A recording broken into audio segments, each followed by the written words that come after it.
Well, Kenya has a well-developed building and construction industry with quality engineering, building and architectural design services. Equally, we acknowledge that with a fast-growing population, while an increasing demand for affordable housing opportunities exist in this particular space, that is the construction of residential, bit and commercial and equally industrial buildings. Hence, the need for us to push for this particular space to grow and become better. But importantly, even as people venture into this, lots of complications arise because many would want to venture into the same out of the excitement, out of the fact that the world is growing, out of the fact of setting up structures that are indeed good, but they do not take time to understand what are the goodies and what are the bars that are within this industry so that they do not do crucial mistakes. So this morning, we venture into the construction industry and we get to understand some of the nitty-gritty details in regards to the same. We have a specialist who's been on that ground for the longest of time, would be giving us these pointers that would be important for you and generally for us to get to understand the construction industry in the event that you want to get into it. And sometimes you just do not want to get into it, but well, maybe someone is setting up a structure that is of your own benefit, your own structure.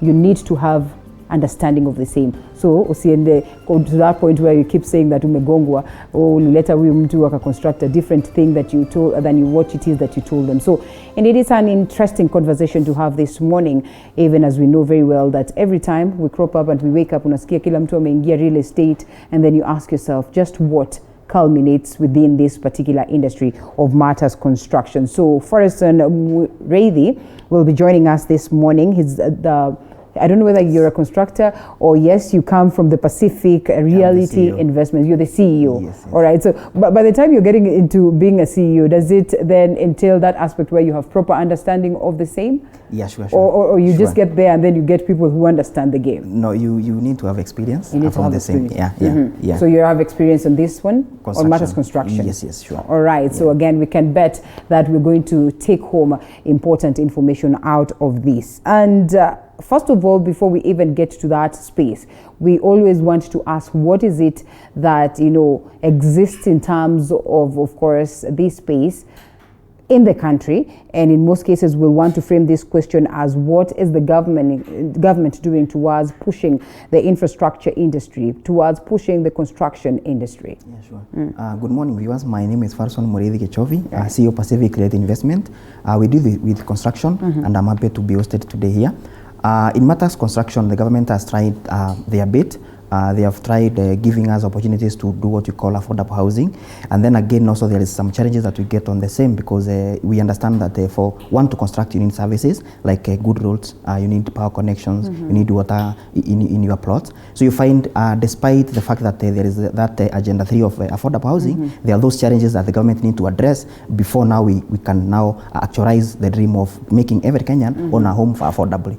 Yeah. Well, Agenda 4, and here we are. I think we address the challenges as early as now, right away. So what are some of these challenges that you suppose the government should proceed to address so that it becomes an ease in this industry? One of the biggest challenges is the processes that people go through when they want to start the process of construction. I would say from the county government, like let's say the approval processes, sometimes they become very cumbersome. People have no know-how or knowledge about the same processes. There's a lot of corruption, bureaucracy on the same processes. Number two, the government also needs to address the service providers. Like now we have the monopoly of the Kenya Power. We have a lot of challenges with the connection of power because once you do a house, you do want it to be powered. Then there is also the challenge of accessibility to those plots because you find guys have bought plots in the outskirts of Nairobi where there are no good roads. The roads are in deplorable state. And then again also there is the issue of water connection. Most of the county government have not been able to cover the areas of their jurisdiction in providing water to their to water services to the people around that area. And then also we have another challenge of now using either quack contractors, getting quack masons, quack fundis, because you see construction is mostly an informal business. So there are people try to con people on the same processes. The litigation, or I would say the laws that are laid down for now, if you have a case to litigate about construction, they're also not well laid out. Yeah, so those are some of the basic challenges that we face that the government need to address so that at least we can be able now to achieve the dream of owning houses. Okay. Yes. Even before we get to that point, point interesting to note is that you have noted that sometimes you would even go and get land far away, and of course within this vicinity maybe there are regulations as to what you can put up, the structures you can put out, what should be followed and all that. Some of these guidelines, do you suppose they are in the public domain so that people can get this knowledge? I would say they are mostly, I would say not many people are informed on the same processes, because you find when you want to start construction, let me say like, for example, in our company, Pacific Investment, when you come to office, we're able to give you the breakdown of the rules and regulations. We give you the procedures that you should follow. But you see, most of the Kenyans, they like shortcuts. So they would go to somebody, they ask for an advice, and then they are not given the proper rules and regulations to follow. So you find somebody has started construction, they have not done even the approvals, they have not done proper design and proper drawings. So if you find they face those challenges, because even that information is not in the public domain. We also have some setups whereby people do what you call bylaws for gated communities.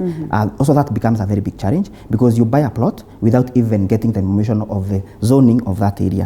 So let me give an example. Like if you buy a plot in Karen, there are bylaws that guide that estate. So most of the people are not informed. And then also on the county government, or the ones that used to call the council, there are some regulations that you are supposed to follow.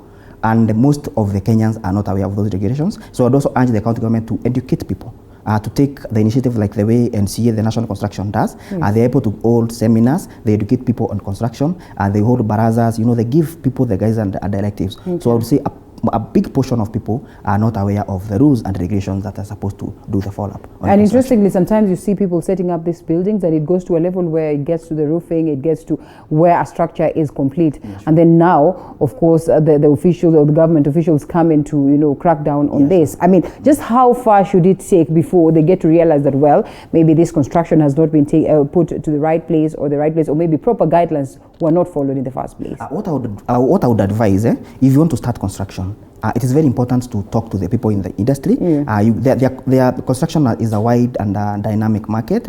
We have a team of professionals that deal with construction. So anybody who would want to start construction, walk into an office that does construction, they are engineers, they are architects, they are quantity surveyors, they are project managers.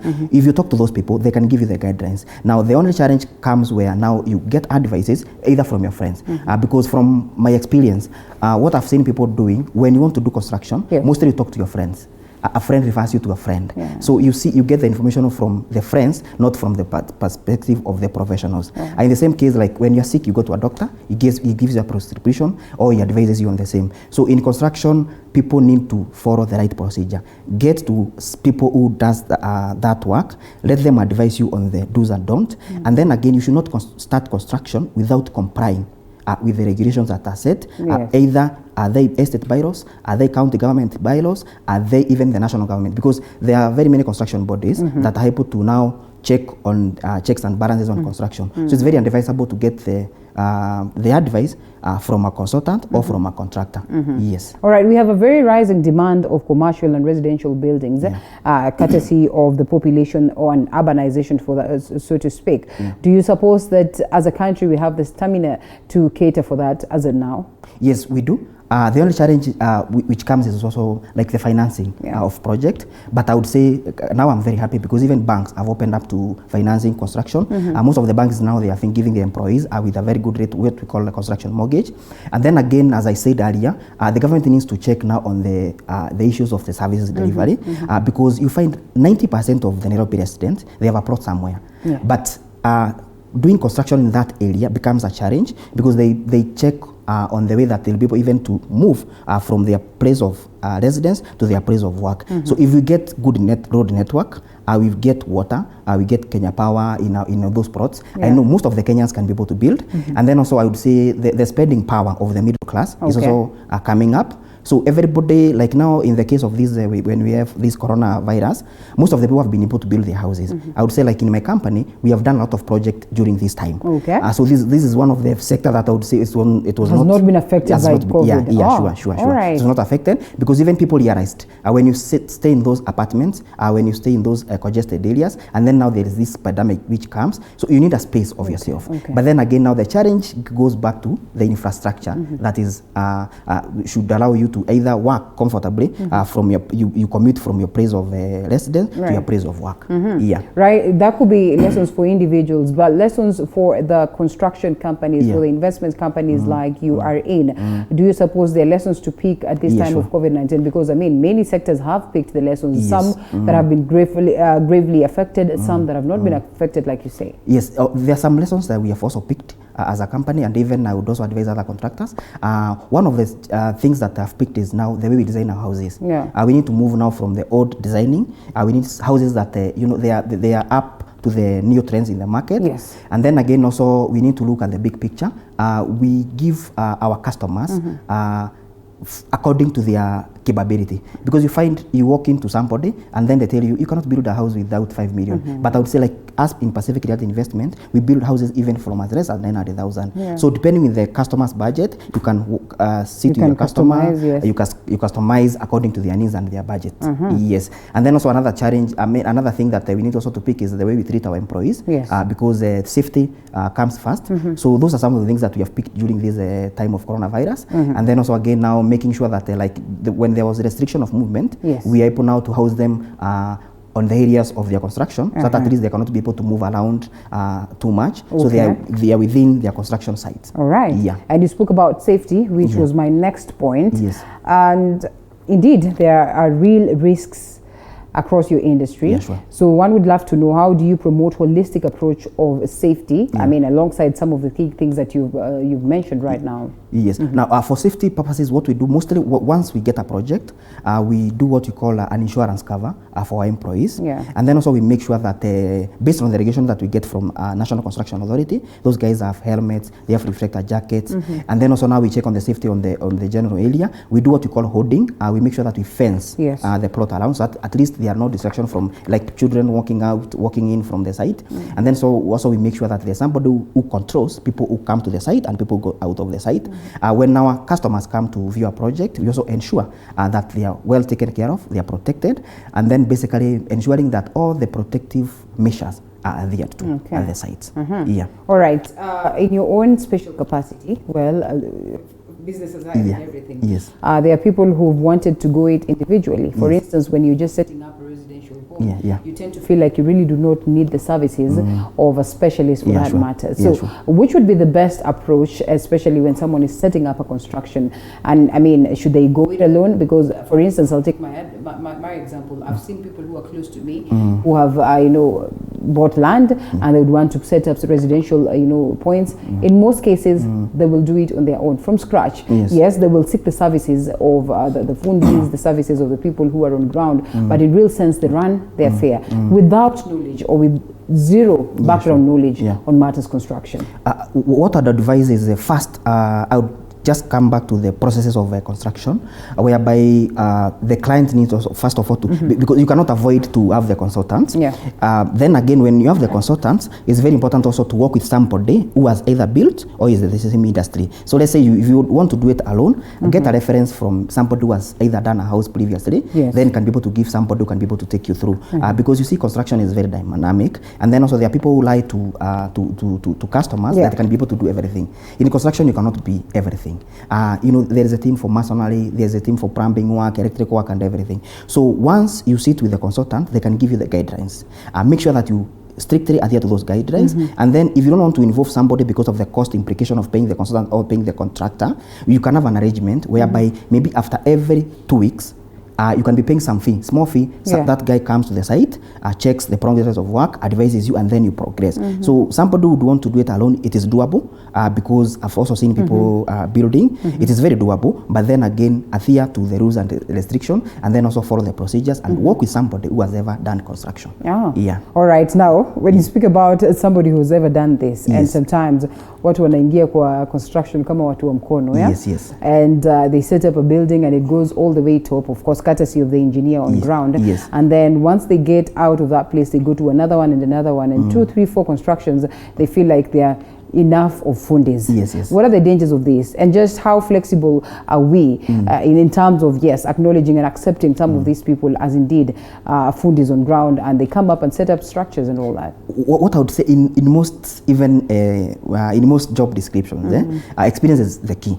Yes. Because you find somebody who started as a casual, that's the mutu wa mkono, and then in the process they're able to learn how to be a mason or to be a fundi. So I would say if you get somebody who has an experience of over 5 years in the construction industry, you're good to go. Right. Because most of this work, you know, it is labor, you know, it is like the way you say it is hands-on. You have to do it on the ground, and then once you do it on the ground, you're able to learn new construction methods each and every day. Yeah. So if you get somebody who has experience, and then again also do a background check, because there's people who lie.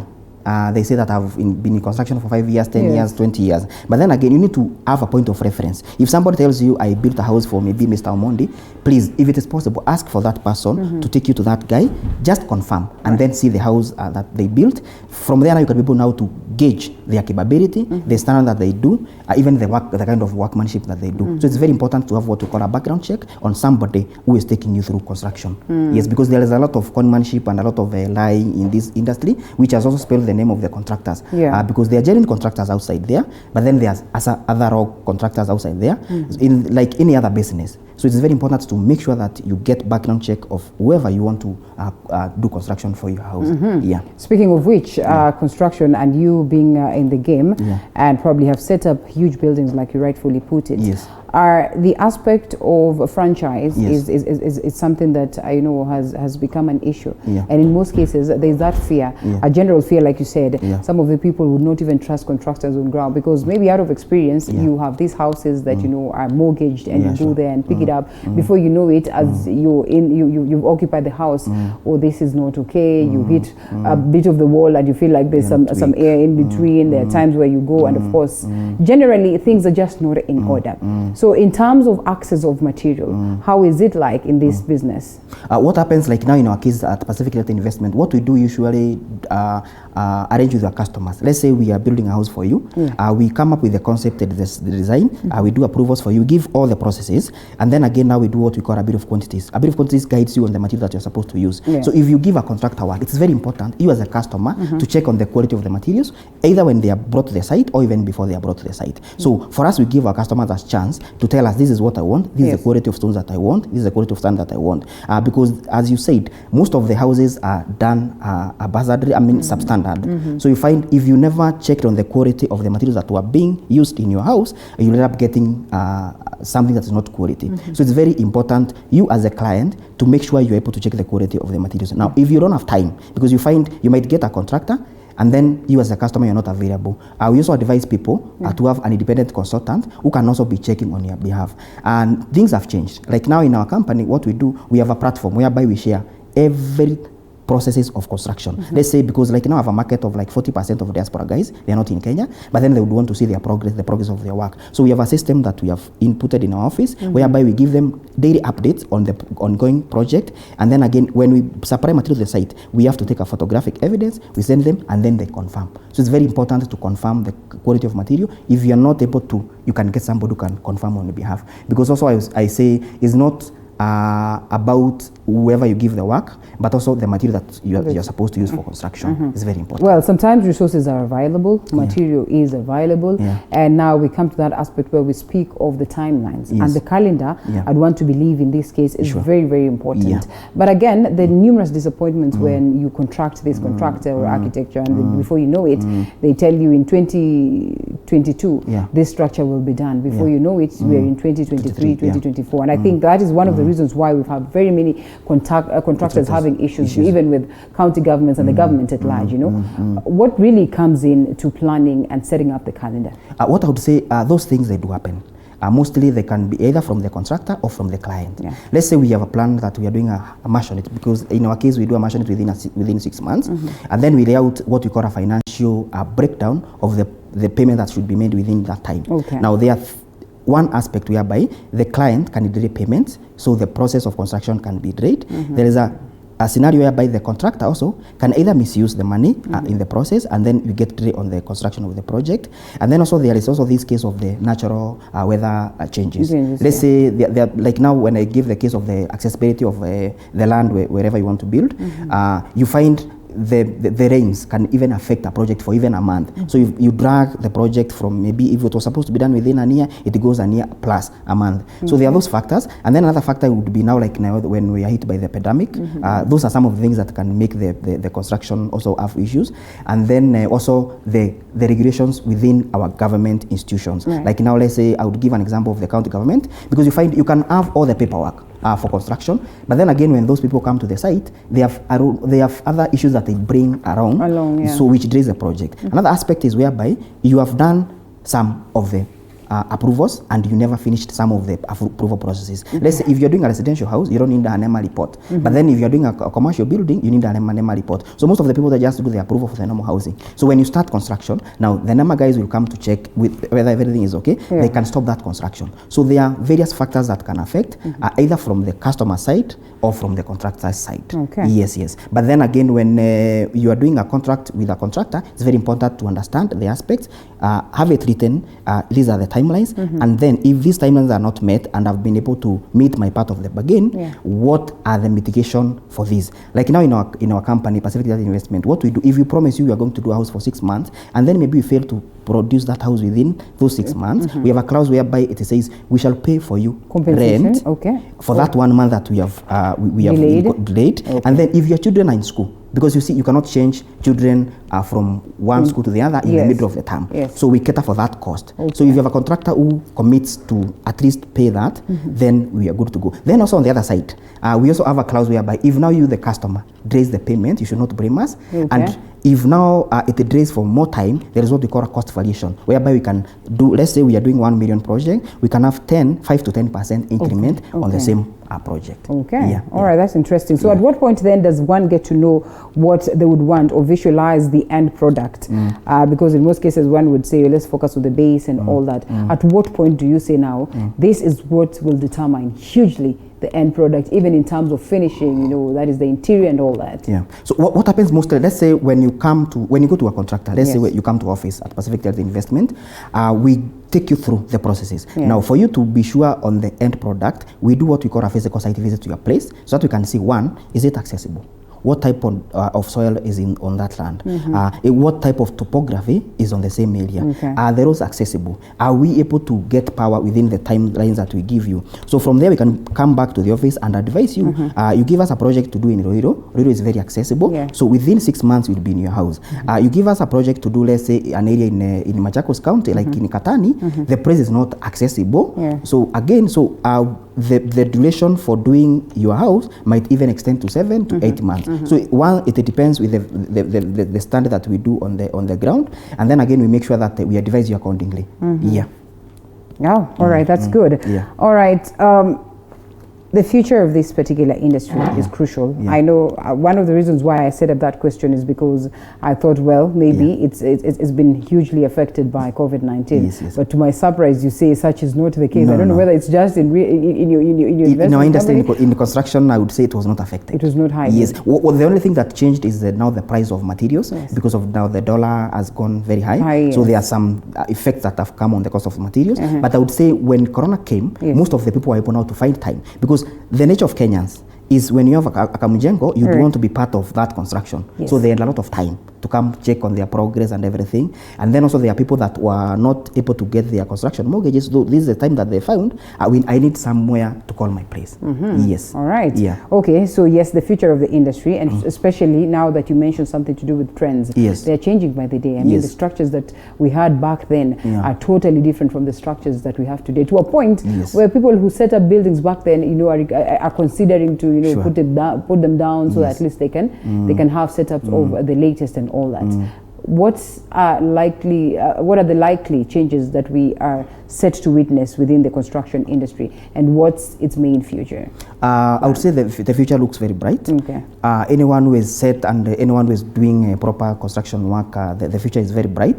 Then again, also the changes that we're expecting is the changes depending on the dynamics that we do our construction, the way we design our houses.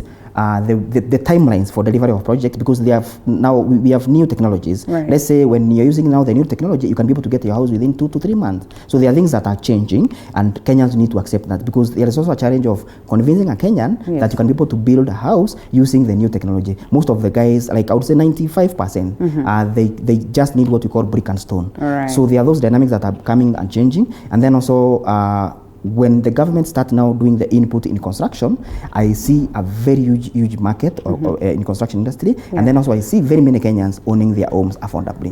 Yeah, that's incredible. Yes. Of course, indeed, so much growth has been witnessed over years, and is expected to be witnessed, like you rightfully put it, in the construction industry. So towards the last minutes, we'd love to hear your final take on this.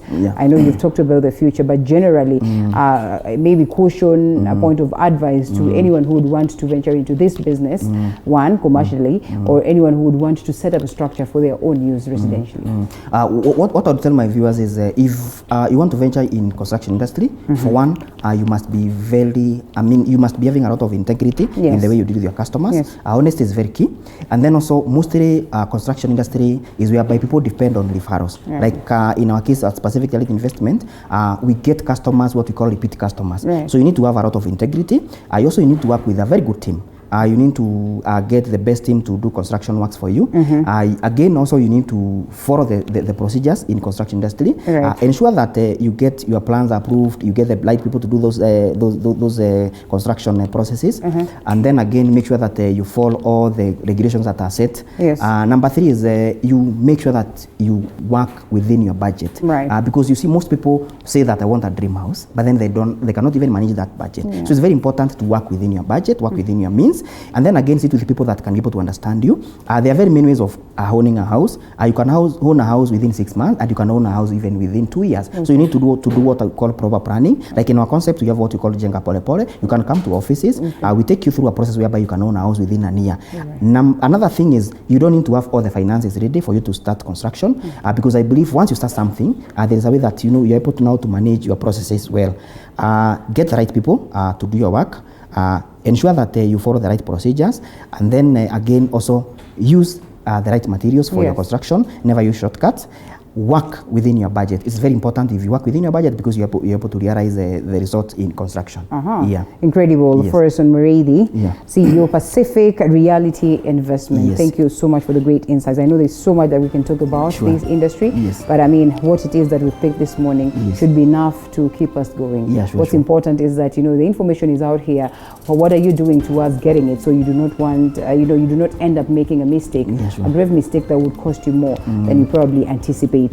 Unless there's something else to add, I close it at that particular point. But don't go just yet, because I'm sure there are a couple of you who would want to step out of the house. Some of them are watching this session while in traffic and would want to know what direction to take. After this break, I take you through the traffic updates.